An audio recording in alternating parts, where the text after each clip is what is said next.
तो स्वागत है आप सबका दोस्तों सीए ड्रीम्स के ऑफिशियल यूट्यूब चैनल पर, जहां पर हम लोग सीए फाउंडेशन के paper number 1 principles and practice of accounting को कवर कर रहे हैं। तो इस समय हम लोग का जो चैप्टर चल रहा है वो है जर्नल। ठीक है। और जर्नल में हम लोगों ने ये सीखा था कि दो मेथड्स होते हैं किसी भी ट्रांजैक्शन और इवेंट को रिकॉर्ड करने के। ठीक है। और वो दो मेथड्स क्या होते हैं? पहला होता है ट्रेडिशनल कॉन्सेप्ट मेथड और दूसरा होता है मॉडर्न क्लासिफिकेशन मेथड। तो हम लोगों ने जो मॉडर्न क्लासिफिकेशन मेथड है वो अच्छे से सीख लिया था कि उसके थ्रू जर्नल एंट्रीज कैसे पास की जाती हैं। तो अब जो ट्रेडिशनल कॉन्सेप्ट है उसको सीखते हैं। ट्रेडिशनल कॉन्सेप्ट के 4 स्टेप्स दे रखे हैं। ठीक है। तो 4 स्टेप्स का पहला स्टेप है कि ट्रांजैक्शंस को आइडेंटिफाई करो और उनको मेजर करो इन टर्म्स ऑफ मनी। ठीक। दूसरा स्टेप है कि आइडेंटिफाई करो उनके अफेक्टेड अकाउंट्स। तीसरा स्टेप है कि जो अकाउंट्स आपने आइडेंटिफाई किए हैं उनको 3 कैटेगरीज में बांटो, और वो 3 कैटेगरीज कौन कौन सी हैं? Personal, real and nominal accounts की।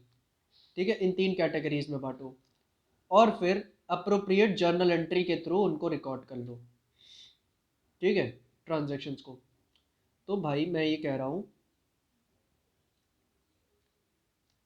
इसमें सबसे इम्पॉर्टेंट बात क्या है कि आपको ये पता होना चाहिए कि ये पर्सनल अकाउंट क्या होता है, रियल अकाउंट क्या होता है और नॉमिनल अकाउंट क्या होता है, और इन तीनों के रूल्स क्या हैं। तो अब बात की जाए पर्सनल अकाउंट क्या होता है, तो personal accounts are accounts which relate to persons, that is individuals, firms, companies,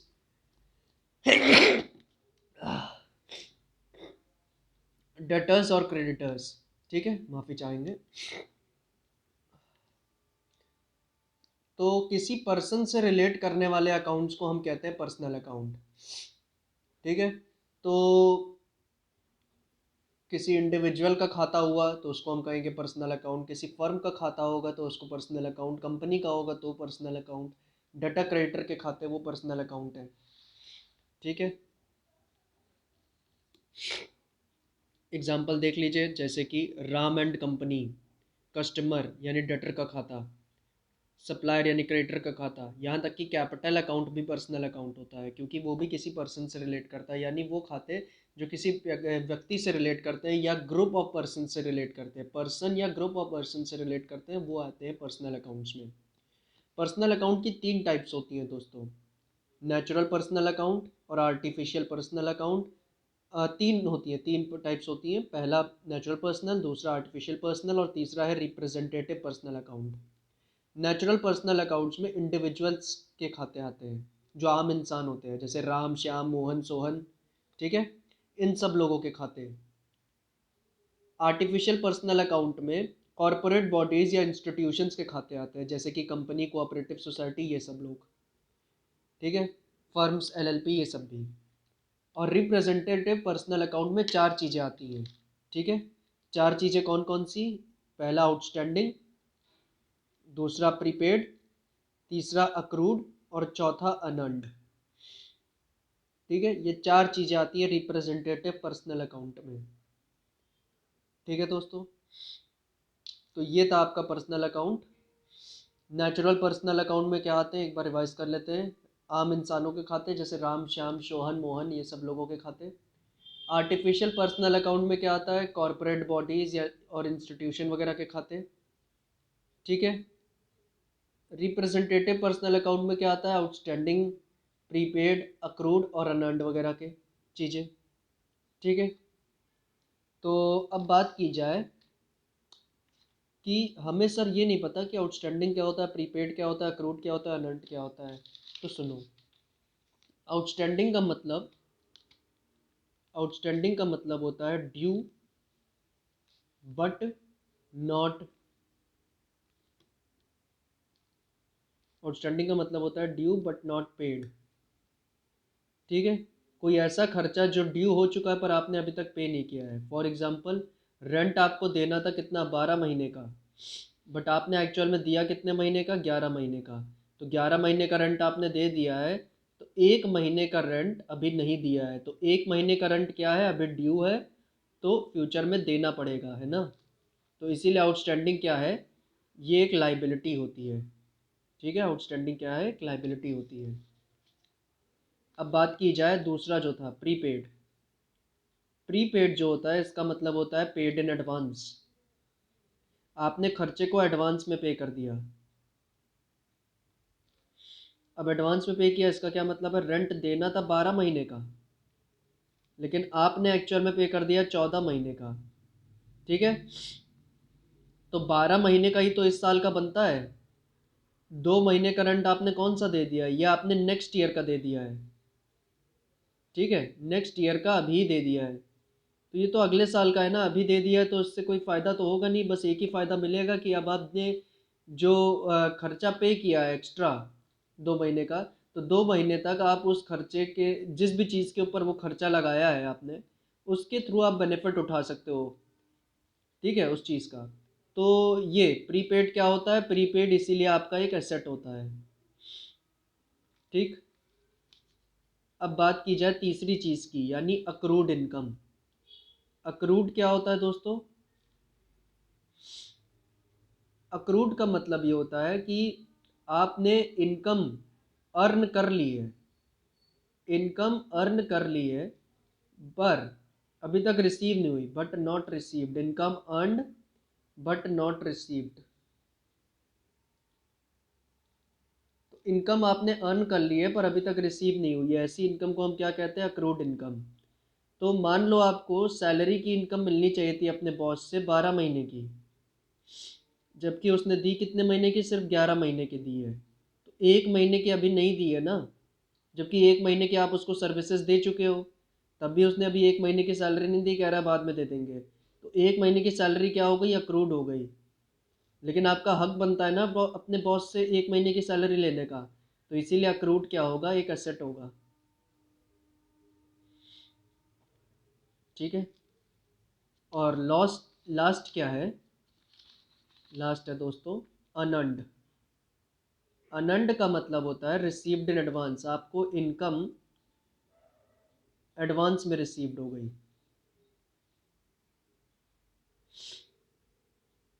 जैसे कि बॉस से मिलनी चाहिए थी 12 महीने की सैलरी, क्योंकि काम 12 ही महीने किया है अभी, लेकिन बॉस खुश हो गया तो उसने 14 महीने की सैलरी दे दी। ठीक है, तो 12 महीने की मिलनी चाहिए थी, जबकि 2 महीने की एक्स्ट्रा मिल गई। ठीक है, तो ये जो एक्स्ट्रा मिली है, ये बॉस ने अगले साल की दी है ना सैलरी, अभी दे दी, अगले साल के जो 2 महीने हैं उसकी सैलरी अभी दे दी। तो ये क्या है, ये बॉस ने हमारे ऊपर एक लाइबिलिटी डाल दी है। क्या डाल दी है, लाइबिलिटी डाल दी है कि अब हमें अगले साल उसके लिए 2 महीने तो काम करना ही पड़ेगा। अब हम 2 महीने उसकी नौकरी नहीं छोड़ सकते, क्योंकि 2 महीने की सैलरी उसने एडवांस में ही हमको दे दी।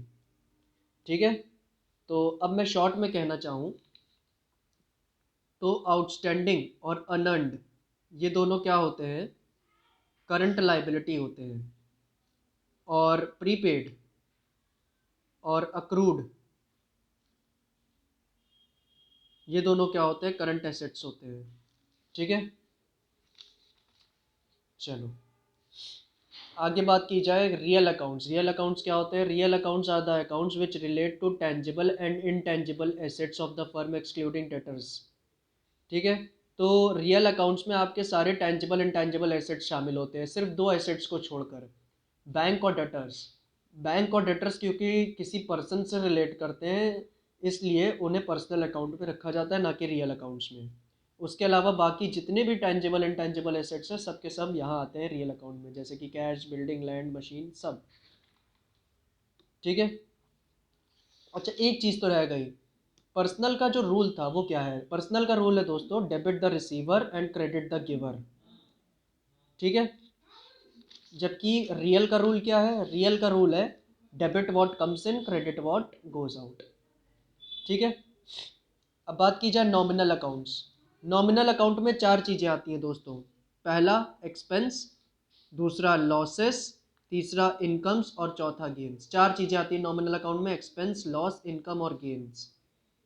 तो इसके एग्जांपल क्या हुए, वेजेस, सैलरी, इंटरेस्ट, कमीशन, ये सब चीज़ें। और इसका रूल क्या होगा, debit all expenses and losses, credit all incomes and gains. ठीक है, तो चलिए ये वाला जो क्वेश्चन है हम लोग सॉल्व करते हैं।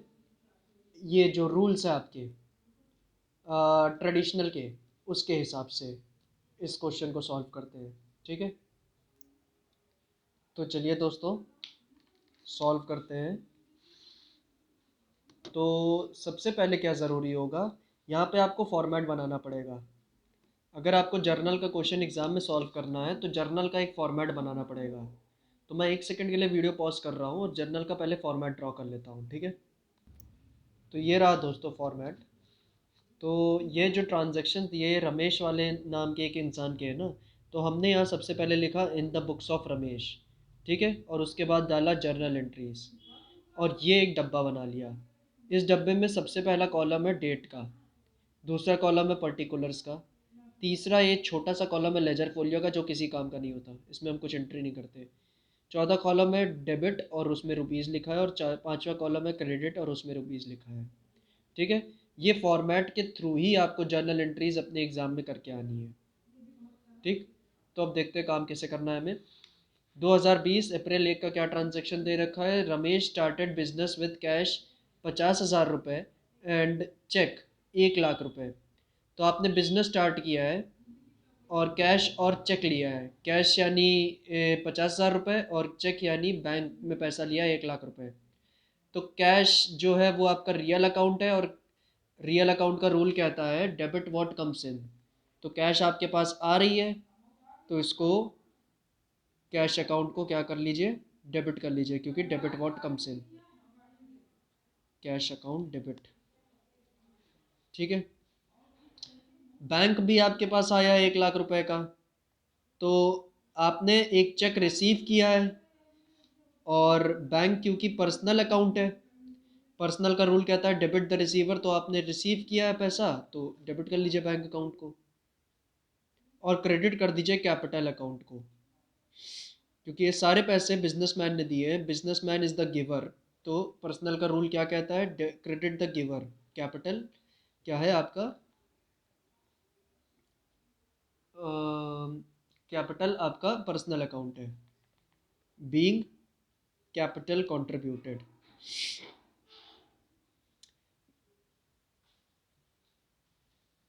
मैं आपको बता दूं कि जर्नल एंट्रीज मॉडर्न मेथड से ही करना ज़्यादा आसान होता है, ज़्यादा लॉजिकल होता है समझने के पॉइंट ऑफ व्यू से।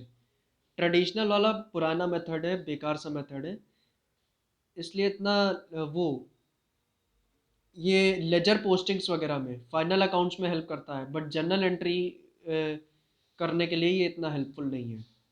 ठीक है, बाकी इसके जो पर्सनल रियल नॉमिनल के लॉजिक्स हैं वो बहुत हेल्पफुल है।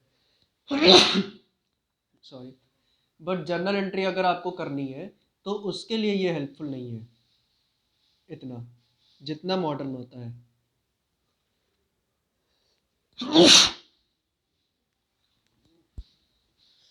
तो कैश कितना लिया था हमने, 50,000। बैंक कितना लिया था, 1 लाख। और कैपिटल कितनी ली है, 1.5 लाख।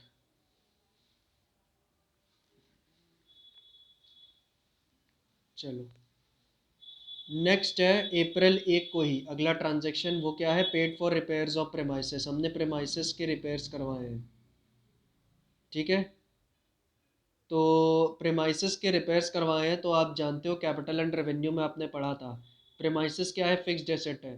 तो फिक्स्ड एसेट पे अगर कोई खर्चा करता है और अगर उससे की लाइफ बढ़ती है तो उसको कैपिटल एक्सपेंडिचर माना जाता है, लेकिन अगर उसकी लाइफ नहीं बढ़ती है तो उसको रेवेन्यू एक्सपेंडिचर माना जाता है। ठीक है, तो यहाँ पे तो कुछ क्लियरली लिखा नहीं है कि लाइफ बढ़ रही है कि नहीं बढ़ रही है, एफिशिएंसी बढ़ रही है कि नहीं, तो हम मान लेते हैं कि नहीं बढ़ेगी। ठीक है, नॉर्मल खर्चा है तो नॉर्मल रिपेयर मान के इसको रिकॉर्ड करते हैं, तो यहाँ एंट्री कर देते हैं repairs account debit to cash account. हम मानते हैं कि ये नॉर्मल रिपेयर है, हर होता रहता होगा बिजनेस में हर साल। ठीक है, लेकिन यहाँ क्लियरली लिखा होता है कि वर्किंग एफिशिएंसी उसकी बढ़ रही है, तो फिर हम क्या करते हैं, हम यहाँ पे उसको रिकॉर्ड करते हैं। ठीक है,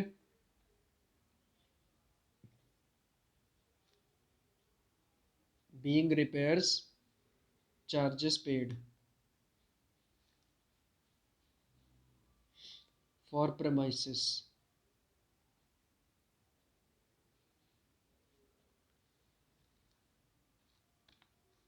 ठीक है। और अगर ये इसको कैपिटल एक्सपेंडिचर मानते तब क्या करते, तब रिपेयर्स की जगह हम साक्षात प्रेमाइसेस को ही डेबिट करते हैं। अब अप्रैल 2 की बात कह रहा है paid into bank.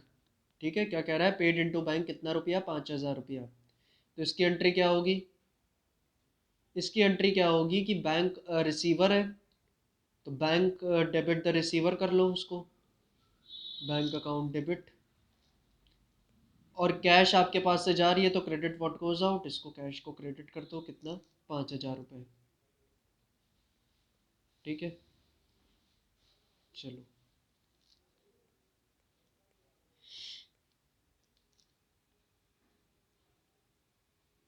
Being cash paid into bank.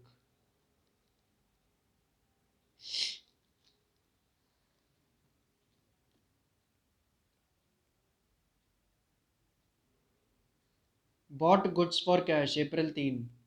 तो गुड्स बॉट किए आपने कैश में, तो इसकी एंट्री क्या होती है, परचेज अकाउंट डेबिट होता है क्योंकि खर्चा है, डेबिट ऑल एक्सपेंसेस। और कैश अकाउंट क्रेडिट होता है क्योंकि कैश आपके पास से जा रही है। ठीक है, 5,000 से दोनों तरफ।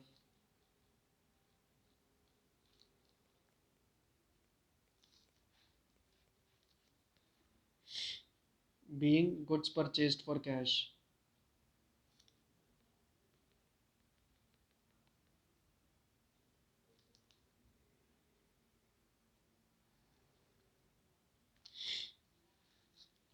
नेक्स्ट है अप्रैल 4, कह रहा है Drew cash from bank for office use. तो कैश हमने विड्रॉ किया है बैंक से ऑफिस यूज़ के लिए। ठीक है, अप्रैल 4।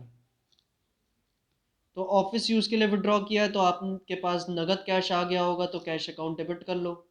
और बैंक में पैसा कम हो गया है तो बैंक अकाउंट क्रेडिट कर दो। लेकिन अगर आपने पैसा पर्सनल यूज़ के लिए विड्रॉ किया होता तो कैश अकाउंट की जगह ड्राइंग अकाउंट डेबिट होता। 1,000 रुपये से ट्रांजेक्शन है तो 1,000 रिकॉर्ड कर लेते हैं।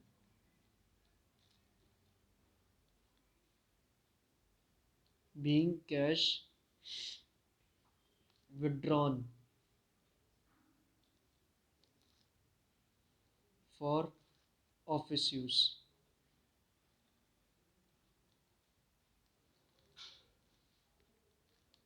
नेक्स्ट देखो अप्रैल 13, बॉट गुड्स फ्रॉम श्याम 22,500 रुपये। तो हमने श्याम से गुड्स खरीदे हैं, तो ये क्लियर नहीं है कि कैश पे खरीदे हैं कि उधार पे खरीदे हैं। तो हम क्या माने, तो हम मानेंगे कि ये उधार पे खरीदे हैं। ठीक है, तो श्याम से गुड्स खरीदे 22,500 रुपये के। तो अप्रैल 13 को एंट्री कर दो। श्याम से उधार पे गुड्स खरीदे हैं तो श्याम हमारा डेटर बन जाएगा। और डेट, अरे सॉरी, श्याम से गुड्स खरीदे हैं ना, तो श्याम हमारा क्रेडिटर बन जाएगा, तो श्याम को क्रेडिट कर देंगे because he is giving the goods और क्रेडिट द गिवर। ठीक है, कितने रुपए के गुड्स लिए हमने उससे,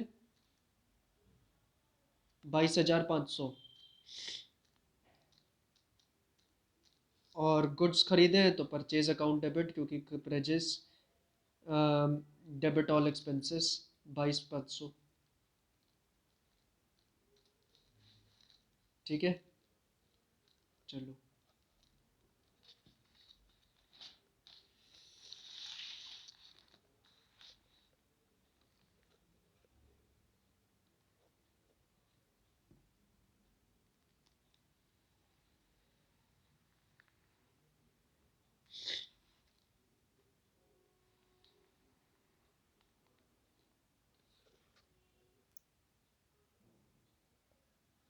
तो चलो आगे देखते हैं। अप्रैल 13 को अगला ट्रांजैक्शन है paid cartage on goods purchase 500 रुपये। तो अपने ये अभी आपने जो गुड्स परचेज किए हैं उसके ऊपर आपने कार्टेज पे किए है। तो कार्टेज क्या है, एक भाड़े का खर्चा है। कार्टेज और फ्रेट भाड़ा माना जाता है। तो खर्चा है तो डेबिट कर लो उसको, डेबिट ऑल एक्सपेंसेस। और कैश आपके पास से गई है तो कैश को क्रेडिट कर दो, credit what goes out, being cartage paid.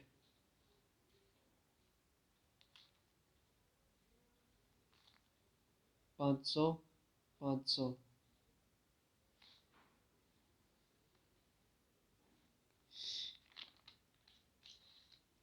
Next है April 20, sold goods to Krishna, Krishna को हमने गुड्स बेचे हैं। तो ये नहीं क्लियर है कि उधार पे बेचे हैं कि नकद पे बेचे हैं, तो कुछ नहीं लिखा है तो उधार पे मानेंगे। तो कृष्णा को डेटर मानते हुए डेबिट कर लेंगे, क्योंकि he is the receiver of goods, debit the receiver. और हमने गुड्स बेचे हैं तो सेल्स हमारी इनकम होगी, तो क्रेडिट ऑल इनकम्स, नॉमिनल का रूल।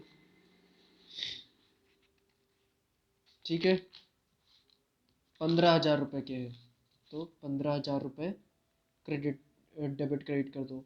मैं आपको फिर कह दूँ, आपको जब जर्नल एंट्री का क्वेश्चन आप एग्ज़ाम में करेंगे तो आपको ये ट्रेडिशनल मेथड के थ्रू करने की ज़रूरत नहीं है, आप वही मॉडर्न वाले यूज़ करिए, वही ज़्यादा बेहतर है।